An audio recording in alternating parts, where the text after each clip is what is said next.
मेरा नाम धीरज कुमार है। मैं 66th बीपीएससी में एज एन आरओ चयनित हुआ हूँ यहाँ, और मैंने 2019 में अपना ग्रेजुएशन बीएससी मैथमेटिक्स में किया है। यहाँ पर सबसे पहले मैं अपने 66th बीपीएससी में जो मैंने प्रीलिम्स के लिए जो सोर्सेस फॉलो किए थे उसके बारे में सबसे पहले मैं आपको बताना चाहूँगा। सबसे पहले यहाँ पे जो प्रीलिम्स में हिस्ट्री, बिहार स्पेशल और करंट अफेयर्स, ये तीन जो पोर्शन होते हैं इनका वेटेज सबसे ज़्यादा होता है, और प्लस में एक फिजिक्स, केमिस्ट्री, बायोलॉजी जिसे हम लोग जनरल साइंस के रूप में जानते हैं। तो सबसे पहले मैं यहाँ पे हिस्ट्री के सोर्स के बारे में बताना चाहूँगा।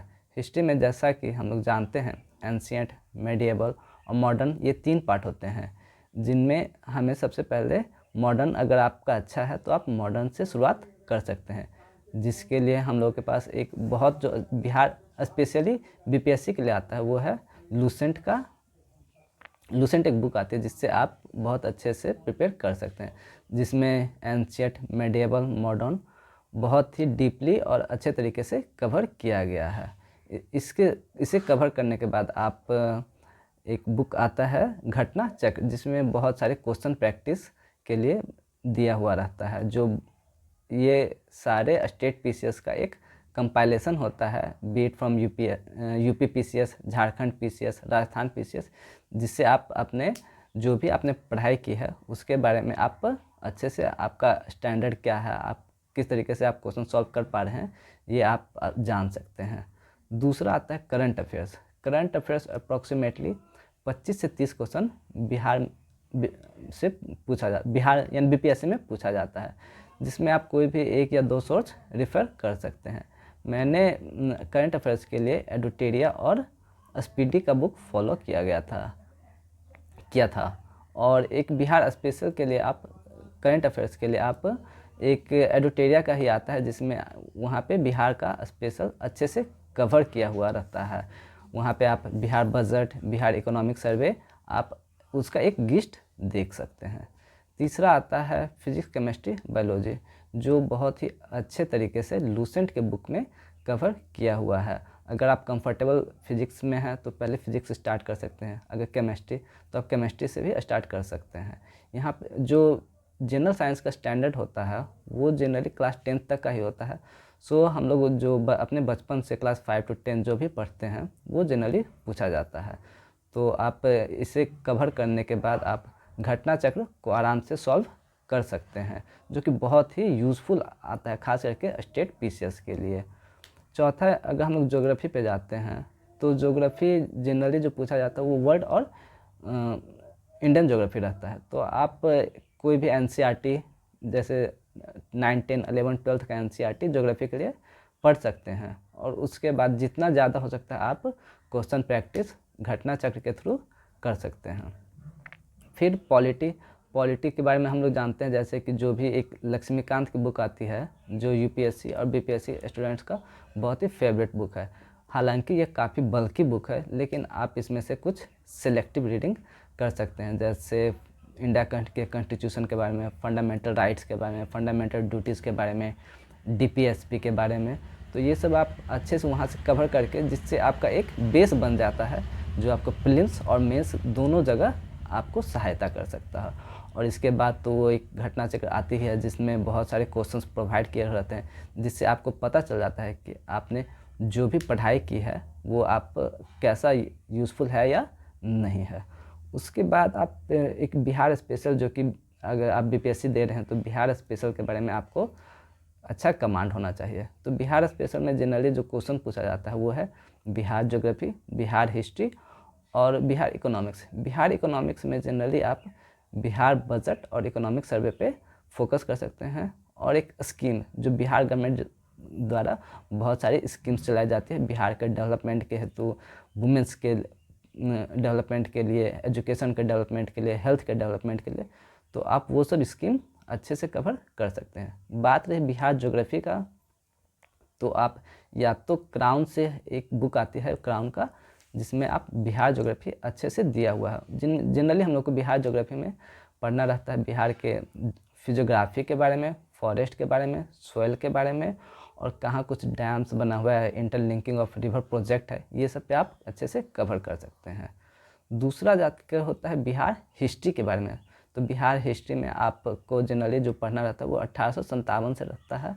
और जैसे एनसीएम में क्या बिहार का रोल रहा था, बहुत सारे जो रिवोल्ट बिहार में हुए थे, संथाल, मुंडाज, ये सब का आप अच्छे से कवर कर सकते हैं। और जो बात रही सोर्स की, तो बिहार हिस्ट्री के लिए एक इम्तियाज़ अहमद की एक बुक आती है, एक ऑब्जेक्टिव टाइप भी आती है और एक सब्जेक्टिव में भी।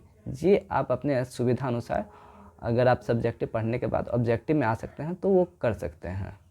और फिर मैथ, तो मैथ जैसा कि हम लोग जानते हैं 10 क्वेश्चंस होते हैं, और ये 10 क्वेश्चन बहुत एक इम्पॉर्टेंट रोल प्रोवाइड करता है आपके फाइनल सिलेक्शन में जो प्रीलिम्स के होते हैं। तो आप इसके लिए जितना ज़्यादा हो सकता है क्वेश्चन प्रैक्टिस करें, और प्रीवियस ईयर को जितने अच्छे तरीके से, जितने बार आप सॉल्व कर सकते हैं मैथ के क्वेश्चन को, क्योंकि अगर आपने 10 में 10 क्वेश्चन बना लिया है तो आपका चांसेस जो प्रीलिम्स में सिलेक्शन के होते हैं वो बहुत ज़्यादा बढ़ जाते हैं। और अंतिम में वो बात रही मॉक सीरीज़ की, मॉक टेस्ट की, तो आप किसी भी कोचिंग इंस्टीट्यूट जो बिहार स्पेशल के लिए यानी बीपीएससी के लिए स्पेशली चलाते हैं, आए वो प्रम IAS हो, परफेक्शन IAS हो, आस्था IAS हो, दृष्टि IAS हो, आप किसी भी कोचिंग इंस्टीट्यूट के मॉक टेस्ट उठा लें और जितना ज़्यादा प्रैक्टिस हो सकता है वो प्रैक्टिस करें।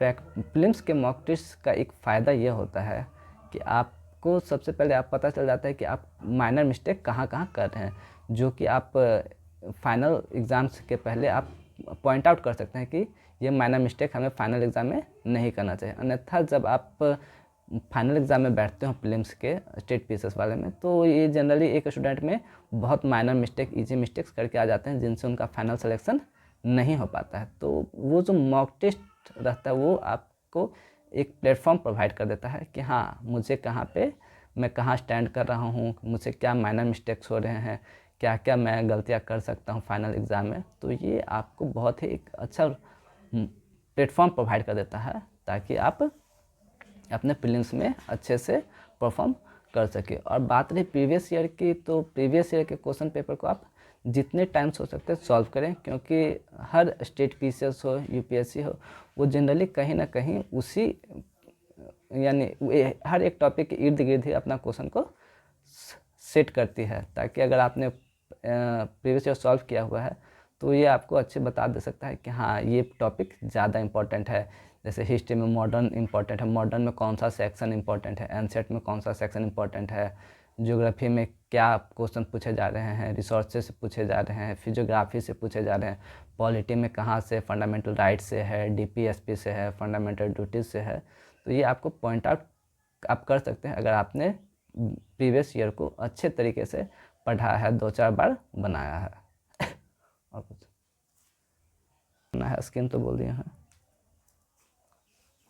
और बच्चों में एक जो जनरली जो गलतियां करते हैं, जैसे वो मल्टीपल सोर्सेस के पीछे भागते हैं, तो मैं यही बोलना चाहूँगा कि एक ही सोर्सेस को बेटर है आप 10 बार 20 बार रिवाइज़ करें, ना कि 20 सोर्सेस को एक बार रिवाइज़ करें। क्योंकि जनरली जो बच्चों में एक प्रथा चल गई है कि हाँ, बहुत सारे बुक से पढ़ेंगे तो बहुत ज़्यादा कवर होगा। नहीं, मैं यही बोलना चाहता हूँ कि जितना ज़्यादा कोशिश हो सके अपने सोर्सेस को लिमिटेड रखें। जैसे हिस्ट्री का एक कोई सोर्स, पॉलिटी का एक ही सोर्स, ज्योग्राफी का एक ही सोर्स, करंट अफेयर्स का एक ही सोर्स, और उन्हीं सोर्सेस को मल्टीपल बार, 5 बार, 10 बार, 15 बार, जितना बार आप हो सकता है रिवाइज करें। ये आपके फाइनल सिलेक्शन को और भी आसान बना देता है। जैसा हम लोग जानते हैं बीपीएससी मेंस में GS1, GS2 ऑप्शनल और एक क्वालिफाइंग पेपर होता है जो हिंदी का होता है। GS1 में सबसे पहले Bihar history, art and culture और history of India plus statistics और इंटरनेशनल यानी जो करंट अफेयर्स होता है वो GS1 का सिलेबस होता है। GS2 में हम लोग को पढ़ना होता है पॉलिटी, इकोनॉमी, ज्योग्राफी और साइंस एंड टेक्नोलॉजी। तो सबसे पहले हम लोग GS1 के सोर्सेज के बारे में जानते हैं। जैसे GS1 में बिहार स्पेशल जो आर्ट एंड कल्चर पढ़ना होता है, हिस्ट्री ऑफ बिहार और हिस्ट्री। तो इसके लिए आप कोई भी एक कोचिंग मटेरियल रेफ़र कर सकते हैं। जैसे मैंने प्रम IAS का जो हिस्ट्री के लिए स्पेशली आता है वो मैंने रेफ़र किया हुआ था। उसके साथ ही साथ आप आंसर स्क्रिप्ट जो बच्चे सब बहुत सारे लिखते हैं आप वो पढ़ सकते हैं। और जैसे हिस्ट्री आर्ट एंड कल्चर में जनरली हर साल क्वेश्चंस का रिपीटेशन होता है। तो जनरली आपने अच्छा कमांड किया है 15-20 टॉपिक पे, जैसे आर्ट एंड कल्चर में मौर्य आर्ट, पाल आर्ट, पटना आर्ट। तो 66 में हम लोगों को मौर्य आर्ट पटना कदम था कि हम लोग को पूछा जाएगा, तो मैंने अच्छे से पटना कदम पे नोट्स तैयार किया हुआ था। और Champaran Satyagraha, NCM, CDM, quit India movement, role of Veer Kunwar Singh, ये सब कुछ टॉपिक्स है जो हर 1-2 साल पे रिपीटेशन होता रहता है। और जैसे western education in Bihar, philosophy of Mahatma Gandhi, Jawaharlal Nehru, B R Ambedkar. तो अगर आपने 10-12 topic art and culture, history में कवर किया हुआ है तो आपका तीनों क्वेश्चन आराम से कवर हो जाता है। दूसरे हम लोग आते हैं स्टैटिस्टिक्स के बारे में। तो स्टैटिस्टिक्स हम लोग जैसा कि जानते हैं 72 मार्क्स का पूछा जाता है, और ये हमारे सिलेक्शन में सबसे इम्पॉर्टेंट रोल प्रोवाइड करता है, क्योंकि यहाँ पे आपको 72 आउट ऑफ 72 आप स्कोर कर सकते हैं, एज़ कम्पेयर टू हिस्ट्री जहाँ पे आपको एक एवरेज मार्किंग प्रोवाइड कर दिया जाता है। तो स्टैटिस्टिक्स के लिए आप जितना ज़्यादा हो सकता है प्रैक्टिस करें, खास करके जो प्रीवियस ईयर क्वेश्चन है, जैसे 56 से 59 तक से और 65 तक का जो मैंने प्रैक्टिस किया हुआ था। तो जितना आप प्रैक्टिस कर सकते हैं विथ अच्छे फ्लो के साथ, और अगर आपके पास कोई मटेरियल है जहाँ पे आपको क्वेश्चंस प्रोवाइड किया जा रहा है स्टैटिक्स का, तो आप उसे मल्टीपल टाइम्स रिवाइज कर सकते हैं, बना सकते हैं। हाँ, और सबसे पहले आपको ये देखना होता है कि आप जो क्वेश्चन सेलेक्ट करें उसका लैंग्वेज कैसा है। जनरली जो 4 क्वेश्चंस में बीपीएससी क्वेश्चन ऐसा सेट करता है कि कुछ क्वेश्चनों का वो लैंग्वेज टफ कर देते हैं, जिस कारण से बच्चे उस लैंग्वेज को पढ़ नहीं पाते हैं अच्छे से और आंसर गलत बना करके आ जाते हैं। तो सबसे पहले क्वेश्चन चूज कीजिए कि किस क्वेश्चन का लैंग्वेज आसान है, जिसमें हम लोग को 72 स्कोर हो सकता है। बात रही करंट अफेयर्स की, तो करंट अफेयर्स जनरली जो बीपीएससी पूछती है वो जनरली आईआर, इन्वायरमेंट और इंडेक्स कुछ पूछा जाता है। तो आईआर के लिए हम लोग विजन मेंस 365 कवर कर सकते हैं।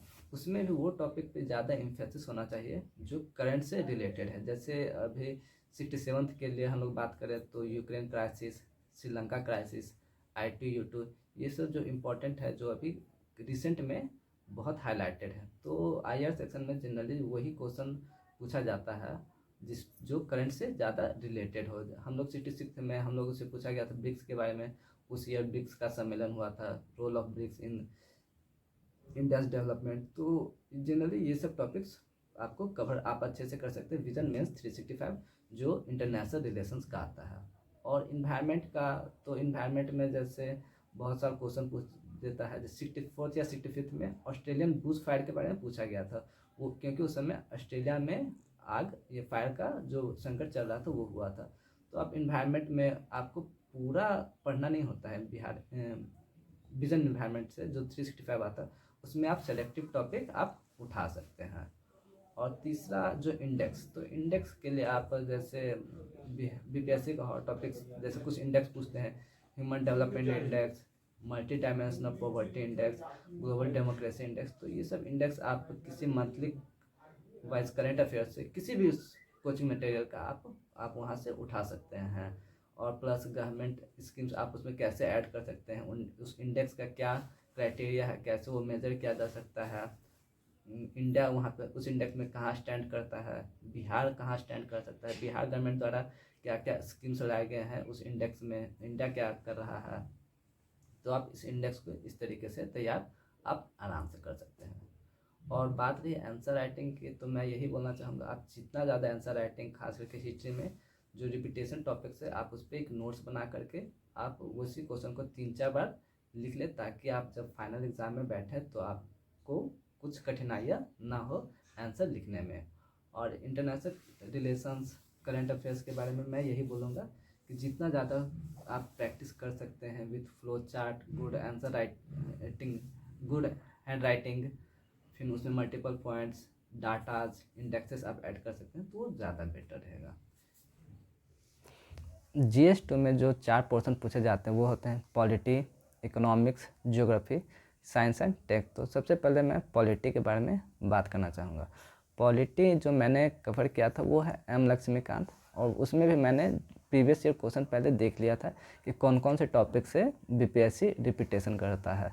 तो मैंने जब पॉइंट आउट किया कि कौन कौन सा टॉपिक है, तो उसमें generally fundamental rights, fundamental duties, DPSP, role of caste and religion in politics, coalition government, political parties, federalism, और यही सब टॉपिक जो मैंने पॉइंट आउट किया था जो BPSC के पॉलिटी वाले सेक्शन में पूछा जाता है। तो मैंने सबसे पहले जो ये सब टॉपिक को बेस कवर मैंने किया था M लक्ष्मीकांत से।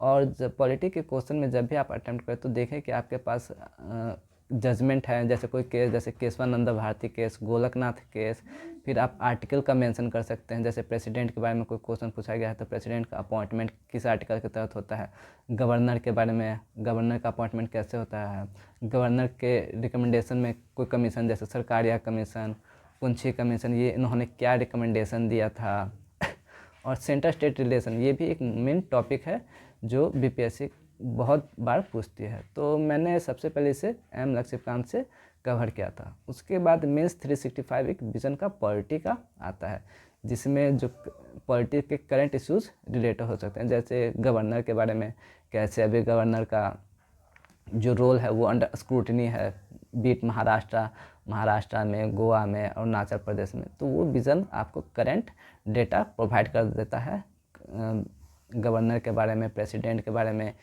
इलेक्शंस के बारे में, जैसे role of election commission in conducting free and fair election in India. तो आप उसे आर्टिकल्स के थ्रू M लक्ष्मीकांत से कवर कर सकते हैं। उसके बाद आप विज़न 365 में जो आपको करंट डेटा प्रोवाइड कर देता है और बहुत सारे रिकमेंडेशन भी बता देते हैं, क्या क्या रिकमेंडेशंस किस कमेटी द्वारा आया हुआ है। फिर ज्योग्राफी के बारे में, तो जैसा मेरा ऑप्शनल ज्योग्राफी था तो मैंने ज्योग्राफी के लिए उतना टाइम नहीं दिया था, खासकर GS2 में, क्योंकि ऑप्शनल मैंने उससे कवर कर दिया था। तो यहाँ पे आप ज्योग्राफी के लिए आप आइदर DR खुल्लर से कुछ टॉपिक्स आप पढ़ सकते हैं, जैसे Indian physiography, location of industries, और फिर बिहार से भी, जैसे बिहार के इंडस्ट्री के बारे में पूछा जाता है तो बिहार के लिए एक बुक आता है, Bihar land, people and economy. आप इसे आराम से कवर कर सकते हैं, जिसमें बिहार के फिजियोग्राफी के बारे में, सोयल के बारे में, वेजिटेशन के बारे में, फॉरेस्ट के बारे में, लोकेशन ऑफ इंडस्ट्री, जैसे बिहार में कौन कौन से इंडस्ट्री है। आप ये Bihar land, people and economy Rajesh publication का आता है, तो आप आराम से इससे कवर कर सकते हैं, जो आपको बिहार के बारे में बहुत मटेरियल प्रोवाइड कर देगा। बिहार जनरली जो BPSC क्वेश्चन पूछते हैं वो रिलेटेड होते हैं फिजियोग्राफी से, सोयल से, लोकेशन ऑफ इंडस्ट्री, बिहार में कौन कौन सा इंडस्ट्री, जैसे शुगर इंडस्ट्री आप सेटअप कर सकते हैं तो क्या क्राइटेरिया है इंडस्ट्री के सेटअप के लिए, कौन कौन से फैक्टर्स अफेक्ट करते हैं लोकेशन ऑफ इंडस्ट्री में, टेक्सटाइल इंडस्ट्री, और जो अभी स्पेशली जो इथानॉल का प्रोडक्शन बिहार में किया जा रहा है वो कैसे इम्पैक्ट कर सकता है बिहार के डेवलपमेंट में, कैसे वो एम्प्लॉयमेंट जनरेशन कर सकता है, कैसे वो पर कैपिटा इनकम को इम्प्रूव कर सकता है। बाकी इकोनॉमिक्स, तो इकोनॉमिक्स के लिए आपको पॉइंट आउट करना पड़ेगा, सबसे पहले मैं यही बोलना चाहूँगा कि आप प्रीवियस ईयर क्वेश्चन पेपर देख लीजिए, क्योंकि जनरली वहाँ पे इकोनॉमिक्स रिवॉल्व करता है अराउंड एग्रीकल्चर पे। एग्रीकल्चर हर 1-2 साल पे क्वेश्चन रिपीट हो ही जाता है, जैसे problems of Indian agriculture, why does the production and productivity decline और goes up, what are the factors that affect the productivity and production. तो आप ये सब एक एग्रीकल्चर पे अच्छे से डेटा तैयार कर लें, जो आप Bihar budget, Bihar economic survey, India budget, India economic survey, आप इससे आराम से कवर कर सकते हैं। और बहुत सारा गवर्नमेंट स्कीम जो बिहार गवर्नमेंट द्वारा, इंडियन गवर्नमेंट द्वारा लागू किया गया है एग्रीकल्चर के ग्रोथ के लिए। तो सबसे पहले आप एग्रीकल्चर पे आप अच्छे से नोट्स तैयार कर सकते हैं। आप किसी भी कोचिंग मटेरियल को उसके लिए रिफ़र कर सकते हैं, either vision, from IAS, perfection IAS, आप कहीं से भी एक अच्छा नोट्स तैयार कर ले एग्रीकल्चर के लिए। बाकी इंडस्ट्री, तो इंडस्ट्री में जनरली क्वेश्चन पूछा जाता है वो इंडिया से रिलेटेड और बिहार से। बिहार में जैसे MSME का क्या रोल हो सकता है बिहार में कौन कौन से MSME है, MSME कहाँ स्टैंड आउट करता है, बिहार गवर्नमेंट का क्या रोल है, जैसे BIADA इस्टेब्लिश किया गया है, Bihar industrial promotion policy establish किया गया है, उद्योग मित्र इस्टेब्लिश किया गया है, मुख्यमंत्री SC/ST प्रोत्साहन योजना, जिसमें फाइनेंशियल हेल्प प्रोवाइड किया जाता है एक पार्टिकुलर सेक्शन को, बिहार में इंडस्ट्री सेटअप के लिए उद्यमी योजना। तो ये सब जो बिहार गवर्नमेंट के द्वारा स्कीम्स लगाए गए हैं, फिर 7 निश्चय 1, 7 निश्चय 2, एग्रीकल्चर रोड मैप 1, 2, 3 जो भी है, जो बिहार गवर्नमेंट के द्वारा इंडस्ट्री और एग्रीकल्चर के लिए लाया गया है, आप उस पर एम्फेसाइज कर सकते हैं। और अदर सोर्सेस मैंने जो रिफ़र किया हुआ था वो था विज़न 365 एनवायरनमेंट का। उसमें भी आपको सारा पोर्शन कवर नहीं करना है। सबसे पहले आप एग्रीकल्चर पे, इंडस्ट्री पे और जो करंट रिलेटेड टॉपिक्स है आप उस पर आराम से फोकस कर सकते हैं। तो ये आपके इकोनॉमिक्स को अच्छे तरीके से कवर कर लेता है। बात रही चौथे पोर्शन, वो है साइंस एंड टेक्नोलॉजी। तो साइंस एंड टेक्नोलॉजी जनरली जो बिहार बीपीएससी में पूछा जाता है वो करंट रिलेटेड से रहता है। जैसे role of science and technology in controlling flood and drought in Bihar, role of science and technology in development of Bihar, role of science and technology covid के टाइम में पूछा गया था कि role of science and technology कोविड-19 के management में, कोविड-19 के बाद जो एम्प्लॉयमेंट का क्राइसिस हो सकता है उसमें कैसे ये साइंस एंड टेक्नोलॉजी का रोल प्रोवाइड कर सकता है। तो आप इसके लिए एक विज़न 365 साइंस एंड टेक्नोलॉजी का बुक रेफ़र कर सकते हैं जो करंट रिलेटेड डाटा आपको प्रोवाइड कर सकता है। उसमें भी आप biotechnology, nano technology, space tech, contribution of ISRO, DRDO, ये सब जो कुछ टॉपिक्स जो रिपीटेशन होते हैं बिहार में बीपीएससी में, आप इस पर ज़्यादा फोकस कर सकते हैं। और फिर जैसे न्यूक्लियर एनर्जी, कैसे role of science and technology energy security में इम्पॉर्टेंट रोल प्रोवाइड कर सकता है।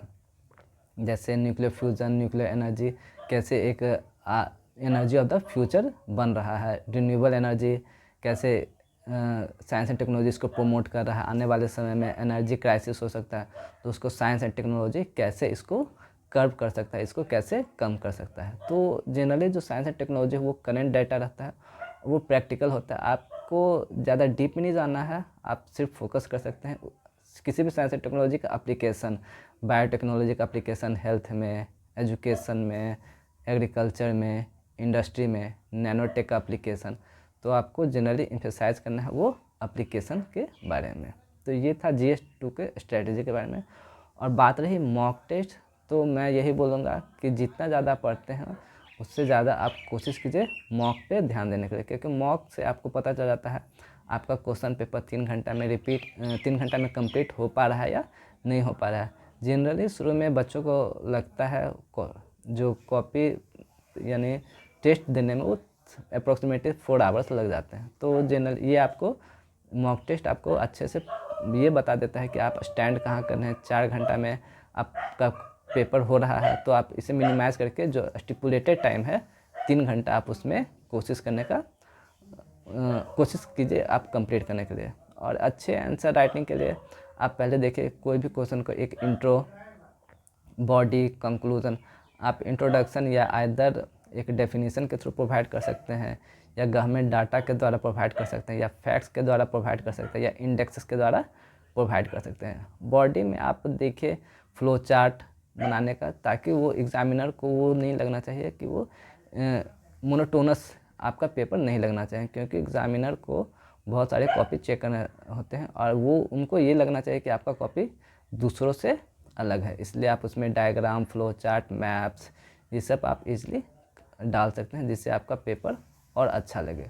कंक्लूजन में आप एक कंक्लूजन डाल सकते हैं जो हाँ ये एक सॉल्यूशन प्रोवाइड कर रहा है, हम लोग को एक फ्यूचरिस्टिक सॉल्यूशन प्रोवाइड कर सकता है। जैसे कोई भी एग्रीकल्चर का क्राइसिस, तो एग्रीकल्चर के क्राइसिस को गवर्नमेंट कैसे एज एन एडमिनिस्ट्रेटर आप कैसे देख सकते हैं, आप उसके लिए क्या सॉल्यूशन प्रोवाइड कर सकते हैं ताकि ये आने वाले फ्यूचर में एक अच्छा सॉल्यूशन प्रोवाइड कर सके। और बात रही एक पेन के, तो ये पेन आप अपने सुविधानुसार कोई भी एक पेन ले लीजिए जिससे आप हमेशा जो भी मॉक दे उसी पेन से, ये नहीं कि मॉक किसी और पेन से दे रहे हैं, फाइनल में जो एग्ज़ाम में किसी और मॉक पेन से लिख रहे हैं। तो जो भी एक पेन है आप अपने अनुसार यूज़ कर सकते हैं, जैसा कि मैंने लिंक ग्लेशियर यूज़ किया था अपने मॉक में और फाइनल एग्ज़ाम में भी। तो आप ये पेन आप अपने सुविधा अनुसार यूज़ कर सकते हैं।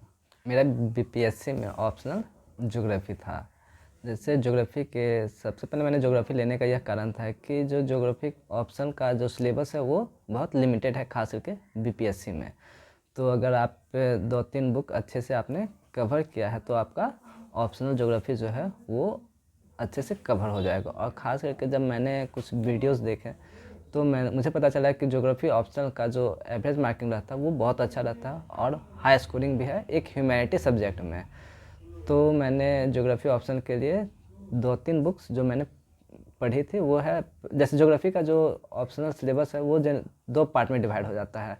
पार्ट ए में आपको फिजिकल ज्योग्राफी में जो आते हैं geomorphology, climatology, oceanography, soil and vegetation, biogeography, ecosystem. और पार्ट बी में आपको ह्यूमन ज्योग्राफी। और जो दूसरा सेकंड पार्ट हो जाता है उसमें आपको इंडियन ज्योग्राफी और बिहार ज्योग्राफी के बारे में पढ़ना पड़ता है। तो पार्ट ए में जैसे बीपीएससी में एक सबसे खासियत यह है कि इसमें आपको जो 3 क्वेश्चन पार्ट ए से जो जियोमॉर्फोलॉजी और फिजिकल ज्योग्राफी और ह्यूमन ज्योग्राफी में जो आपको पढ़ना रहता है वो आप 3 क्वेश्चन आप अटैम्प्ट कर सकते हैं किसी भी एक सेक्शन में। ये नहीं कि आपको 2 क्वेश्चन फिजिकल ज्योग्राफी से, 1 क्वेश्चन ह्यूमन ज्योग्राफी से, या 1 क्वेश्चन फिजिकल ज्योग्राफी से और 2 क्वेश्चन ह्यूमन ज्योग्राफी से आपको करना ही करना है। आप 3 क्वेश्चन आइदर फिजिकल ज्योग्राफी से और ह्यूमन ज्योग्राफी से कर सकते हैं। तो मैंने फिजिकल ज्योग्राफी पे ज़्यादा फोकस किया हुआ था। तो फिजिकल ज्योग्राफी के लिए एक बुक आती है सविंदर सिंह की, जो आपको अच्छे तरीके से जियोमॉर्फोलॉजी, क्लाइमेटोलॉजी, ओशनोग्राफी का कंटेंट प्रोवाइड कर सकता है। और ह्यूमन ज्योग्राफी के लिए आप रेफ़र कर सकते हैं माजिद हुसैन, जिसमें आपको पढ़ना पड़ता है डिटर्मिनिज्म, पॉसिबिलिज्म, फिर कुछ अर्बन सेटलमेंट के बारे में, ट्रांसपोर्ट के बारे में और लोकेशन इंडस्ट्रीज़ के बारे में। तो आप इससे कवर कर सकते हैं। लेकिन मेरा जो इन्फोसिस था वो फिजिकल ज्योग्राफी पे था, क्योंकि फिजिकल ज्योग्राफी का सिलेबस काफ़ी लिमिटेड है और क्वेश्चंस इससे रिपीटेशन होते हैं। तो मैंने फिजिकल ज्योग्राफी के लिए कम्प्लीटली रिलाई किया हुआ था सविंदर सिंह पे। और अगर आप ह्यूमन ज्योग्राफी आपका अच्छा है, आपके पास कंटेंट है, तो आप आराम से माजिद हुसैन से इसे कवर कर सकते हैं। बात रही दूसरे इंडियन ज्योग्राफी और बिहार ज्योग्राफी के लिए, तो इंडियन ज्योग्राफी के लिए आप एकदम रिलाई कर सकते हैं अगर आपने NCERT 9th, 10th, 11th, 12th की पढ़ी हुई है तो ये आपको एक अच्छा बेस प्रोवाइड कर देगा। और मैंने जो इंडियन ज्योग्राफी डीआर खुल्लर से सेलेक्टिव रीडिंग की हुई थी, फिजियोग्राफी की, फिर इंडियन जियोलॉजी के कैसे फ्यूचर्स होते हैं, सोइल्स के बारे में, वेजिटेशंस के बारे में, मानसून के बारे में, बहुत सारे इंडस्ट्री जैसे iron and steel industry, automobile industry, कहाँ पे ये सेटअप है, क्या क्या फैक्टर्स जो लोकेशन ऑफ इंडस्ट्री को अफेक्ट करते हैं वो। और बिहार के लिए मैंने Bihar land people and economy book जो होता है मैंने उससे पढ़ाई की थी। तो ये Bihar land people and economy का बुक है जो पब्लिकेशन आपको राजेश पब्लिकेशन के द्वारा ये बुक पब्लिश्ड होती है। तो आप आराम से इनसे कवर कर सकते हैं। तो मैं यही बोलूँगा कि जो सेकंड सेक्शन में होता है तो आप क्वेश्चन, अगर आपके पास कंटेंट है, अगर आपने अच्छे से कंटेंट प्रिपेयर किया हुआ है तो आप 2 क्वेश्चन आराम से बिहार से अटेम्प्ट कर सकते हैं। क्योंकि आप बीपीएससी का एग्ज़ाम दिख रहे हैं और एग्ज़ामिनर भी चाहता है कि जो स्टूडेंट है उसके पास बिहार से रिलेटेड अच्छा नॉलेज हो। अगर आपके पास अच्छा कंटेंट है, आपने अच्छे से तैयार किया हुआ है, आपने अच्छे से डाटा, इकोनॉमिक सर्वे, बजट का डाटा, अगर आपने गवर्नमेंट के वेबसाइट से अच्छे से प्रिपेयर किया है तो आप आराम से क्वेश्चंस बना सकते हैं। और ज्योग्राफी ऑप्शन का सबसे पहले आपको ये फोकस करना चाहिए कि आप हर क्वेश्चन में जैसे 25 मार्क्स के और 50 मार्क्स के क्वेश्चंस पूछे जाते हैं। तो लास्ट 66 में ये था कि हर क्वेश्चन 25 मार्क्स का हो गया था। उससे पहले 65 तक ये था कि एक क्वेश्चन 50 मार्क्स का पार्ट ए में और एक क्वेश्चन 50 मार्क्स का, एक क्वेश्चन पार्ट ए में रहता था तो वो 50 मार्क्स का होता था। लेकिन 66 से 25-25 मार्क्स का कर दिया है। तो मेरा यही था कि 25 मार्क्स वाले क्वेश्चन में मिनिमम 2 से 3 मैप और डालना ही डालना है। जैसे फिजिकल ज्योग्राफी में आपके पास बहुत स्कोप होता है कि आप डायग्राम बना सकते हैं। जैसे ओशनोग्राफी में आप किसी करंट के बारे में कोई क्वेश्चन पूछा गया, मान लीजिए currents of Atlantic ocean, currents of Pacific ocean, तो आप अटलांटिक ओशन का एक मैप बना के आप डायरेक्शन दिखा सकते हैं कि कौन सा करंट किधर से फ्लो करता है। फ्रंट के बारे में क्वेश्चन आया तो आप आराम से बना सकते हैं, warm front, cold front, occluded front. तो यहाँ पे जो स्कोप है डायग्राम का खास करके ज्योग्राफी में बहुत ज़्यादा है। तो मेरा यही था कि 25 मार्क्स वाले क्वेश्चन में मिनिमम 2 से 3 डायग्राम, यानी आप अगर आपने 12 क्वेश्चन अटैम्प्ट किए हैं तो आपके मिनिमम 20 से 25 डायग्राम्स होने ही चाहिए, जिससे एग्जामिनर को भी आपका कॉपी अच्छा लगे और आप उसे एग्जामिनर आपको मार्क्स अच्छा प्रोवाइड कर सकते हैं। जनरली मेरा मार्क्स 170 के आसपास था ज्योग्राफी ऑप्शनल में। और बात रही टेस्ट सीरीज की, तो ऑप्शनल एक ऐसा सब्जेक्ट है जिसमें भी क्वेश्चंस बहुत सारे रिपीटेशन होते हैं। जैसे हर 1-2 साल पे डेविड साइकिल ऑफ इरोशन दे ही देता है, फ्रंट का क्वेश्चन आ जाता है, साइक्लोन 1-2 साल पे रिपीटेशन हो जाता है। और बहुत सारे ऐसे क्वेश्चन बिहार फिजियोग्राफी का क्वेश्चन 1-2 साल पे रिपीट हो जाता है, सॉइल का क्वेश्चन रिपीट हो जाता है, इंडस्ट्री का क्वेश्चन 1-2 साल पे रिपीट हो जाता है। तो आप पहले पॉइंट आउट करें कि कौन सा क्वेश्चन का वेटेज बहुत ज़्यादा है और इसका रिपीटेशन का साइकिल क्या है, 1 साल पे रिपीट हो रहा है, 2 साल पे रिपीट हो रहा है। तो इससे आपका जो ड्यूरेशन है वो प्रिपरेशन को कम हो जाएगा और आप आराम से स्मार्ट स्टडी कर सकते हैं। और फिर बात रही मॉक की, तो आप एग्ज़ाम से पहले मिनिमम 3 से 4 मॉक्स आप सेक्शन वाइज भी दे सकते हैं। आप एक फुल लेंथ टेस्ट भी अटैम्प्ट कर सकते हैं। तो ये आप अपने सुविधा अनुसार जो भी है, full length test, section wise test, geography geomorphology का एक साथ 10-12 क्वेश्चन का अटैम्प्ट कर लिए, क्लाइमेटोलॉजी का 10-12 क्वेश्चन अटैम्प्ट कर लिए, ओशनोग्राफी का 10-12 क्वेश्चन अटैम्प्ट कर लिए। तो जितना क्वेश्चन आप अटैम्प्ट करिएगा, मॉक दीजिएगा, उससे वो आपके लिए उतना ही बेनिफिशियल रहेगा। और 68 के लिए मैं यही बोलना चाहूँगा, जो इसका एग्ज़ाम शायद फरवरी में होने वाला है, आप मल्टीपल सोर्सेज के बजाय एक सिंगल सोर्स, यानी जितना आपका सोर्स लिमिटेड हो आप उस पर फोकस कीजिए और जितना मेहनत हो सकता है आप अंतिम में कीजिए। और बात रहे मैं अपने सफलता का श्रेय अपने माता पिता, अपने भाई बहन, अपने दोस्त और गुरुओं को देना चाहूँगा। धन्यवाद।